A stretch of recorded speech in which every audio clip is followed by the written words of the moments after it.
सरकार के पास सीट है, अवेलेबल सीट है। वो खुद बोल रहे हैं कि हमारे पास 3.5 लाख सीट खाली है। तो 3.5 लाख सीट खाली है तो कम से कम बहाली तो जल्द से जल्द कर दे। और डेली जो ढोल नगाड़ा पेपर में पिटती है, ये ढोल नगाड़ा पेपर में पिटने का काम, ये तो मैं आपको बता देता हूँ कि ये न जाने कितनों बार प्राथमिक शिक्षक बहाली का शेड्यूल जारी कर दिया गया है। आप भी जानते हैं वो सिर्फ अखबार में जारी किया। यही तो मैं आपको कहना चाह रहा हूँ कि अखबार में जारी हुआ, ऑफिशियल लेटर आपको मिला कहीं नहीं मिला होगा।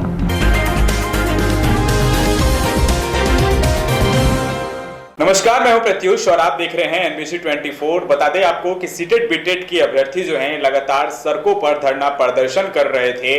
अब जो है बिहार सरकार ने जल्द से जल्द तमाम लोगों की नियुक्ति देने की बात कह दी है। पिछले दिनों समीक्षा बैठक में तेजस्वी यादव, बिहार के मुख्यमंत्री नीतीश कुमार, तमाम लोग जो हैं शिक्षा विभाग के अपर मुख्य सचिव, शिक्षा मंत्री, तमाम लोग जो है समीक्षा बैठक में मौजूद थे। सरकार ने यह कह दी कि तमाम लोगों की जो बहाली है वो अब जल्द से जल्द शुरू कर दी जाएगी। हमारे साथ सीटेट बीटेट पास अभ्यर्थी अजय हैं। अजय जी, बताइए कि कब तक बहाली होगी लोगों की, जो लगातार सरकार कह रही है कि तमाम लोगों की बहाली जो है वो हम कर देंगे। क्या लगता है सीटेट बीटेट के अभ्यर्थी जो है लगातार जो सड़कों पर हैं, आप भी पास हैं, क्या लगता है बहाली हो जाएगी जल्द? देखिए, बहाली तो पिछले 2 साल से ही हो चुकी है। न जाने कितनों लोगों को ज्वाइनिंग भी मिल गई है। लाखों लाख की संख्या में हमारे बिहार में ज्वाइनिंग मिल गई है बेरोजगार छात्रों को, लेकिन वह सिर्फ और सिर्फ पेपर में ज्वाइनिंग मिली है, अखबार में ज्वाइनिंग मिली है। हकीकत क्या है जो आप लोग भी जानते हैं, और आपके चैनल को भी धन्यवाद देना चाहते हैं कि आपके चैनल हम लोगों के रोजगार के मुद्दे को विशेष रूप से उठाते आई है।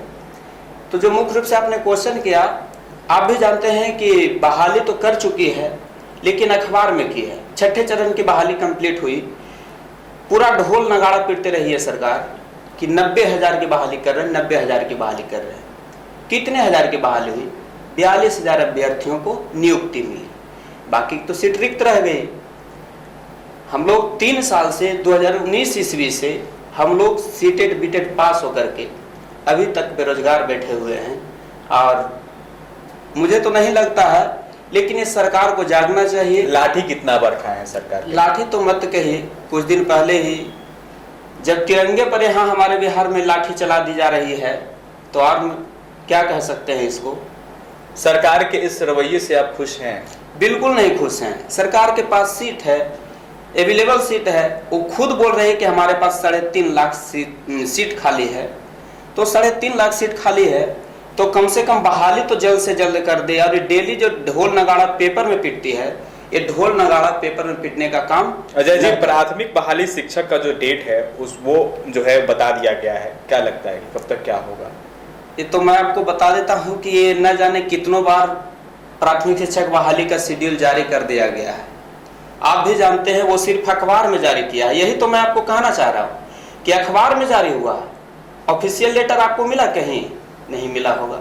सिर्फ अखबार में तो कुछ दिन पहले नियुक्ति तक मिल रही थी, सितंबर माह तक नियुक्ति तक मिल रही थी अखबार में। तो क्या कीजिएगा, ये विडंबना है। हम सभी युवाओं के साथ खेला जा रहा है। लेकिन सरकार तो समाचार पत्रों के द्वारा जो है समाचार पत्र में लगातार जो है छप रहा है कि नवंबर तक जो है वो बहाली हो जाएगी। देखिए, इस सरकार का एजेंडा क्या है? किसी चीज को पहले अखबार में देती है कि ताकि किसी प्रकार का कोई आंदोलन ना हो, आंदोलन को शांत करने के लिए अखबार में दे देती है। कुछ दिन पहले एक घटना हुआ था।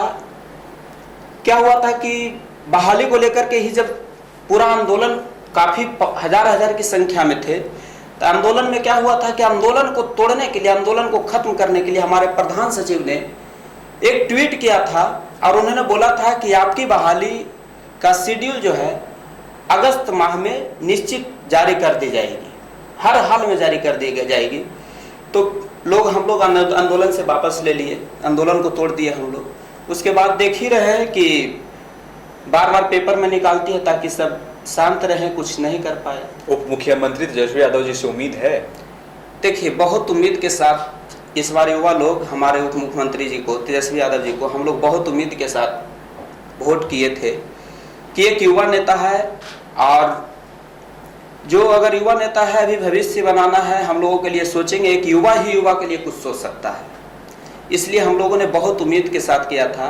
हम तेजस्वी जी से आग्रह करेंगे, गुजारिश करेंगे कि माननीय उप मुख्यमंत्री जी, हम सभी युवाओं की भावना के साथ मत खेलिए।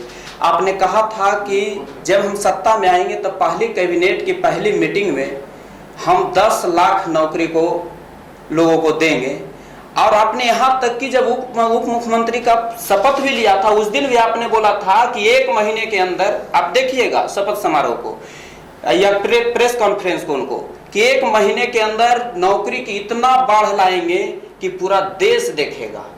आज 1 महीने नहीं हुआ है क्या?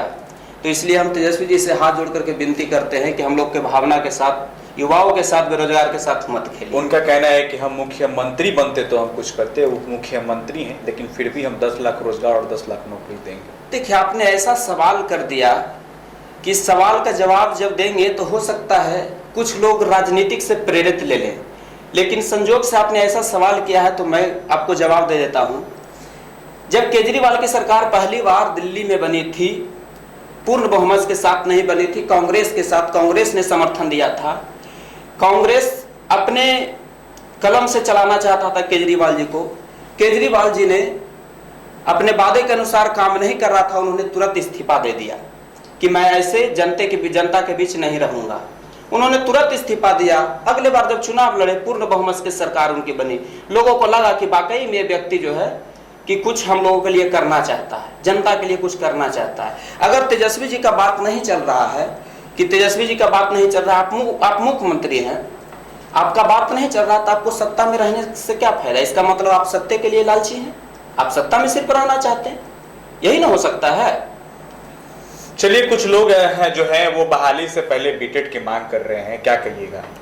देखिए, बहाली से पहले जो बीटेट की मांग कर रहे हैं, यह भी आपने बहुत दमदार क्वेश्चन किया कि कुछ लोग बहाली, कुछ अभ्यर्थी लोग बहाली से पूर्व बीटेट की मांग कर रहे हैं। दरअसल ये लोग बीटेट की मांग करने वाले हैं, मैं उनको खिलाफ कुछ नहीं बोलना चाहता हूं। अभी जो बीटेट की परीक्षा होती है और सीटेट की भी परीक्षा होती है, सीटेट का मैं खुद शिक्षक हूं, मैं बताता हूं कि बीटेट से इजीली है क्वालिफाई करना सीटेट, एक थॉट के साथ अगर मतलब सब कुछ किया जाए तो। लेकिन बीटेट का जो मांग कर रहे हैं वो अपने पैर पर कुल्हाड़ी मारने का काम कर रहे हैं, और सरकार को एक मौका देना चाह रहे हैं बीटेट आयोजन करवाने के लिए, क्योंकि सरकार तो बहाली फंसाना चाहते हो, चाहती है कि बहाली हम पूरा नहीं करें, कंप्लीटली पूरा नहीं करें, वो बहाली फंसाना चाहती है। और बीटेट में जो धांधली होती है, एक किन्हीं से छिपा हुआ नहीं है। जब बीपीएससी में हमारे बिहार में धांधली होती है तो और बीटेट में कितना धांधली होती है, पहली बार स्टेट हुआ था। देखिए, हम सभी विद्यार्थी, बिहार के युवा जो है परीक्षा देने से नहीं डरते हैं। सरकार को जो एग्जाम करवाना है वो एग्जाम करवाए, कोई दिक्कत नहीं है, लेकिन आप एक तय शेड्यूल के साथ कीजिए कि एग्जाम ले, उसमें एग्जाम में धांधली ना हो, और समय पर रिजल्ट प्रकाशित करके युवाओं को मतलब जल्द से जल्द बहाल कर दे। लेकिन ऐसा तो करती नहीं है, परीक्षा में धांधली पर धांधली होते जाती है। चलिए, तो हमारे साथ सीटेट बीटेट पास जो है अभ्यर्थी अजय हैं, उनका आपने सुना कि उनका क्या कुछ कहना है। लगातार सीटेट बीटेट के जो अभ्यर्थी हैं सड़कों पर उतरकर अपनी मांगों को जो है वो रख रहे हैं सरकार के सामने, लेकिन सरकार जो है वो बिल्कुल जो अपने कानों को बंद कर इनकी बातों को नहीं सुन रही है। लगातार इन पर आपने देखा किस तरीके से झंडा लेने के बाद भी जो है लाठियां बरसाया गया। सरकार जो है इनकी बहाली प्रक्रिया जो है वो पूरी कब तक करेगी, ये देखने वाली बात है। आपने सुना तमाम मुद्दों पर हमने अजय से बात किया, उनका क्या कुछ करना है। इसी तरीके का तमाम अपडेट्स के लिए आप हमारे साथ बने रहें। बहरहाल, वीडियो आप हमारे फेसबुक पेज पर देख रहे थे तो पेज को लाइक फॉलो कर ले, वीडियो यूट्यूब पर देख रहे थे तो चैनल को जरूर सब्सक्राइब करें। बहुत बहुत धन्यवाद।